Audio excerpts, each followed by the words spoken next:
కాసేపట్లో యాదగిరిగుట్ట లక్ష్మీ నరసింహస్వామిని దర్శించుకోనున్నారు ముఖ్యమంత్రి రేవంత్ రెడ్డి. ఇవాల్టి నుంచి ప్రారంభమయ్యే బ్రహ్మోత్సవాల్లో సీఎం పాల్గొననున్నారు. యాదాద్రి టూర్ తర్వాత భద్రాచలం వెళ్లనున్నారు రేవంత్ రెడ్డి. మంత్రులు ఈ నెల 21 వరకు యాదగిరిగుట్టలో బ్రహ్మోత్సవాలు జరగనున్నాయి. సీఎం పర్యటన సందర్భంగా ఉదయం 8 గంటల నుంచి 11 గంటల వరకు భక్తులను దర్శనానికి అనుమతించడం లేదు. సీఎం వచ్చి వెళ్లే వరకు కొండపైకి వాహనాలకు అనుమతి లేదన్నారు అధికారులు. గుట్టపై సీఎం టూర్ కు సంబంధించిన ఏర్పాట్లను పర్యవేక్షిస్తున్నారు స్థానిక ఎమ్మెల్యే, ప్రభుత్వ విప్ బీర్లా ఐలయ్య. యాదాద్రిలో సీఎం టూర్ కు సంబంధించి మరిన్ని వివరాలు శేఖర్ లైవ్ లో అందిస్తారు. శేఖర్, సీఎం టూర్ అప్డేట్స్ ఏంటి?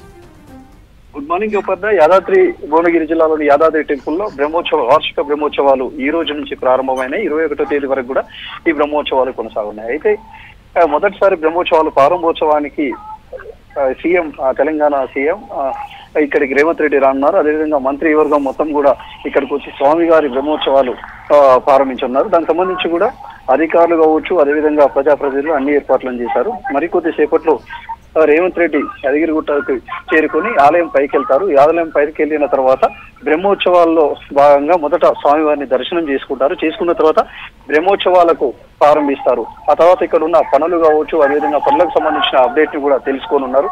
దాదాపు ఇక్కడ యాదాద్రి టెంపుల్ కు సంబంధించి గంట పాటు స్వామివారి సన్నిధిలోనే తిరిగి ఇక్కడ ఉన్న పరిస్థితులపై ఆరా తీయనున్నారు సీఎం రేవంత్ రెడ్డి. దానికి సంబంధించి కూడా ప్రతిదీ ఇక్కడ ఉన్న పరిస్థితులు కావచ్చు, దానికి సంబంధించి ఒక రిపోర్ట్ కూడా అధికారులు తయారు చేశారు. వచ్చే భక్తులు కావచ్చు, అదేవిధంగా వాళ్ళకున్న ఇబ్బందులు, ఇక్కడ పనులకు సంబంధించి ఇంకా కావలసిన పనులు ప్రతిదీ కూడా సీఎం రేవంత్ రెడ్డికి వివరించడానికి సిద్ధంగా అటు ప్రజాప్రతినిధులు అదేవిధంగా అధికారులు సిద్ధంగా ఉన్నారు. మరికొద్ది సేపట్లో ఇక్కడికి సీఎం రేవంత్ రెడ్డి రానున్నారు. మొదటిసారి తెలంగాణ కాంగ్రెస్ పార్టీ సీఎం గా రేవంత్ రెడ్డి ఛార్జ్ తీసుకున్న తర్వాత మొదటిసారి యాదాద్రి టెంపుల్ కు వస్తున్న నేపథ్యంలో అటు ఆలయ అధికారులు కావచ్చు, స్థానిక ప్రజాప్రతినిధులు కావచ్చు, తనకు స్పెషల్ గా 1 కేజీ లడ్డును కూడా తయారు చేసి స్వామివారి దర్శనం అనంతరం కేజీ లడ్డును తనకు బహుకరించనున్నారు ఆలయ సిబ్బంది. ఇప్పటికే అన్ని ఏర్పాట్లను చేశారు. దాదాపు బ్రహ్మోత్సవాలు అదేవిధంగా సీఎం టూర్ ను దృష్టిలో పెట్టుకొని 300 మంది పోలీసులతో పాటు పెద్ద ఎత్తున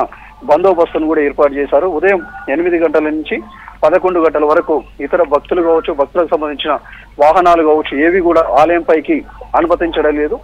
సీఎం రేవంత్ రెడ్డి ఇక్కడి నుంచి వెళ్లిపోయిన తర్వాత మొదట స్వామివారిని దర్శనం చేసుకుని పనులను పరిశీలించిన తర్వాత ఇక్కడి నుంచి భద్రాచలం వెళ్ళనున్నారు. వెళ్ళిపోయిన తర్వాతనే భక్తులకు అదేవిధంగా భక్తులకు సంబంధించిన వాహనాలను పైకి అనుమతిస్తామని చెప్పేసి పాలక మండలి అదేవిధంగా ఆలయ పరిపాలక అధికారి ఈవో కూడా చెప్పుకొచ్చారు. దాంతో పెద్ద ఎత్తున మాత్రం బందోబస్తు ఉంది. మరికొద్ది సేపట్లో సీఎం రేవంత్ రెడ్డి అదేవిధంగా మంత్రివర్గం మొత్తం కూడా యాదాద్రి టెంపుల్ కు వచ్చి స్వామివారిని దర్శించుకున్నారు. అప్పుడు